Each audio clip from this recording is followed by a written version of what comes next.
What's up, gospelchops.com? Here we go with another drum exclusive.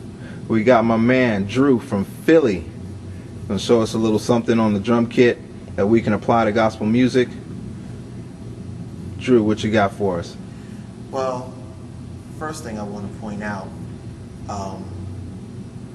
drums is like the heartbeat of any band setting or any service, and a good drummer knows how to follow, number one, and a good drummer also knows how to be creative, how to flow, and how to implement things. They know where to place things, where to put things at the right time.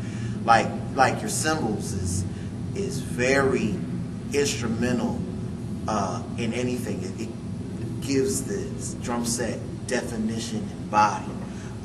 They're great as far as when you're in the flow of worship. You're just worshiping, everybody's just worshiping.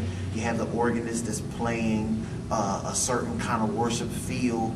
The worst thing that any drummer could do is run up and down all over the drum set, but to really just follow and get in the flow of how the service is going. Give a little.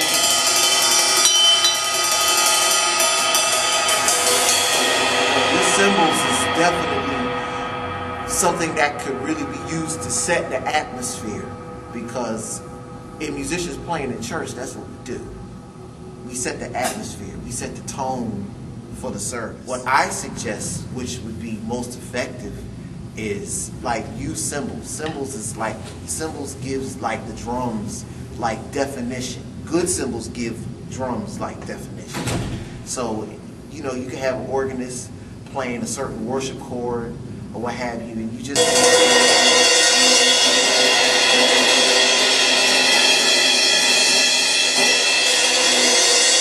even a certain way that you use the cymbals. It's not that, but the certain way you finesse the cymbals. Very lightly, and the higher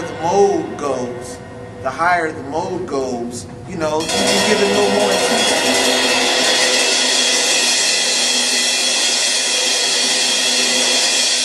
Just keep it at the cymbals, and even if it's at its lowest, you have the ride cymbal.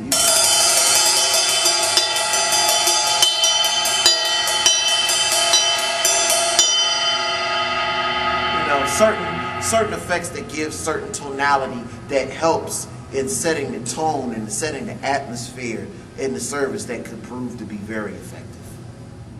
First, I want to thank Brother Gerald from gospelchops.com for the opportunity to share my gift to everyone. I think what he is doing is very powerful.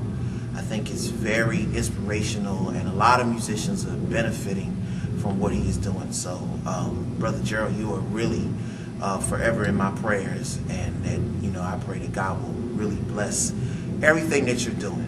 And I also want to send a shout out to my friends at the Los Cables Drumstick Company in Canada. Thank you, Larry, for having me a part of your family. And this is all that's in my stick bag. This is all I use. These are great sticks. I did some hard playing last night, and the sticks is still in the bag. So I really appreciate that. Advice. What I would say is basically what everybody else has been saying. Practice. Focus on things that you don't know. Focus on your weaknesses and try to build up your weaknesses, whatever area that you're weak in. If you're weak in your left-handed area, then you want to do some things to strengthen your left hand, like rudiments and things of that nature. If it's the right hand, you want to do the same thing. Also, learn a variety of grooves. Just don't stick to 4/4, which is called common time. Go to things like 3/4, 6/8, 2/4. You even want to try odd meters, 9/8. 5/4s, 5/8, 7/4, 7/8, 9/4, you know, just to learn and get a feel of different varieties of timing. Also, on the spiritual end, I would say stay humble and stay faithful to God, because one thing is for sure, the Bible says that your gift will make room for you. And one thing is for certain, if God gave you the gift, he will certainly create the opportunities for you to use it. God bless you.